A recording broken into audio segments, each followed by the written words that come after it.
Front Comú per la defensa de l'Estatut de Catalunya aprovat en un referèndum el 18 de juny del 2006. Una nodrida representació social i política de Badalona s'ha sumat al lema de la marxa d'aquest dissabte a Barcelona. Som una nació, nosaltres decidim. Està previst que els participants surtin des de Pep Ventura per anar en metro a la manifestació del Passeig de Gràcia, encapçalada pel president de la Generalitat i una majoria de l'arc parlamentari català. Hola, bona tarda. Amb aquesta qüestió comencem avui al Badalona al dia. Fem, com sempre, un repàs a la resta de titulars i ja ens hi posem. Sumari.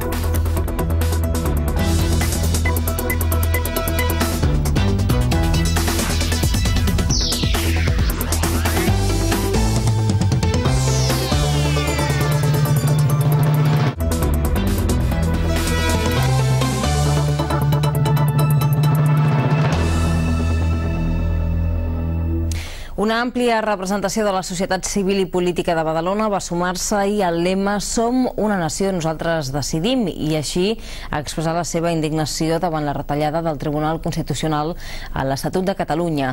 Òmnium Cultural, encarregada de liderar aquest procés, ha titllat l'acte d'històric per la imatge d'unitat d'entitats molt diverses que han fet front comú en defensa de l'Estatut.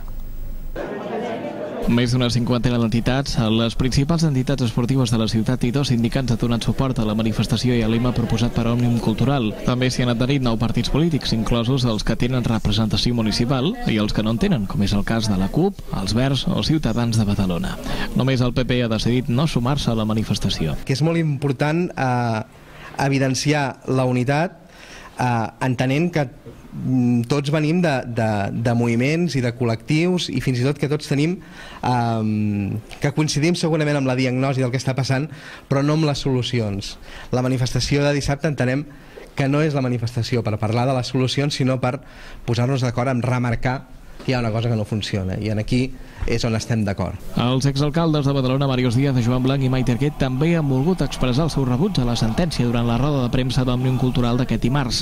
El primer alcalde de la democràcia, Màrius Díaz, ho ha fet a través d'un manifest en què ha explicat que la defensa dels drets dels treballadors ha d'anar acompanyada de la defensa dels drets nacionals de Catalunya. Els exalcaldes socialistes, Joan Blanc i Maite Arquet, a través d'un vídeo, han instat els badalonins a sortir al carrer el proper dissabte. Per aconseguir la independència del país. Per a aquells que només vulguin sobirania o que només vulguin una situació de més llibertat en el si de l'Estat, doncs per aconseguir això. Ho haurem d'acatar. Així són les lleis, evidentment, però no hi estem d'acord. I pensem que el futur ens donarà la raó. La seu d'Òmnium Cultural va quedar petita davant la presència de representants d'entitats i partits polítics de la ciutat. L'acte va acabar amb una foto de família al carrer de la Costa, una imatge que Òmnium Cultural espera que no es quedi aquí, sinó que serveixi per unir pont de diàleg entre totes les entitats de la ciutat.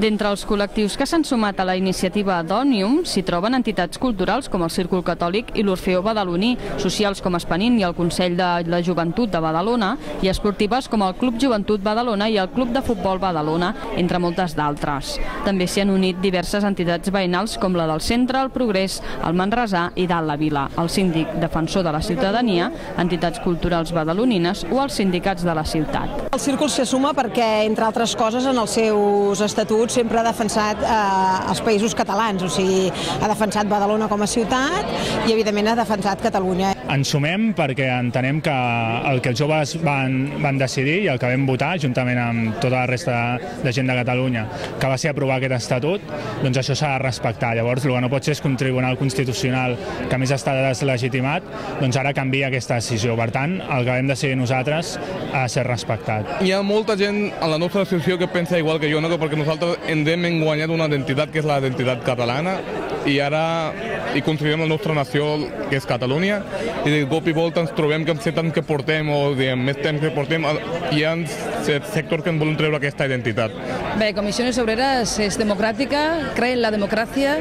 La democracia, según nuestro parecer, reside en el pueblo de Cataluña decidió en su día y un tribunal que tiene dudas de legitimidad no puede tirar hacia atrás la decisión de un pueblo. Que lo que no sirve es que cada ley que se haga en este país, aprobada por las Cortes, aprobada por un pueblo, por un país, sea llevada al Tribunal Constitucional y que 4, 8 o 12 jueces que además lo ponen de una forma partidista entre dos partidos mayoritarios, echen atrás lo que un pueblo decide.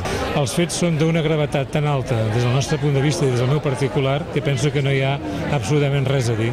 Sí ha de ser i hem d'expressar el nostre rebuig a una sentència que, si bé podem dir que és legal per qüestions tècniques, és absolutament injusta. Recordem que la marxa de dissabte començarà a les 6 de la tarda a l'Avinguda Diagonal en Passeig de Gràcia i recorrerà al centre de la capital catalana.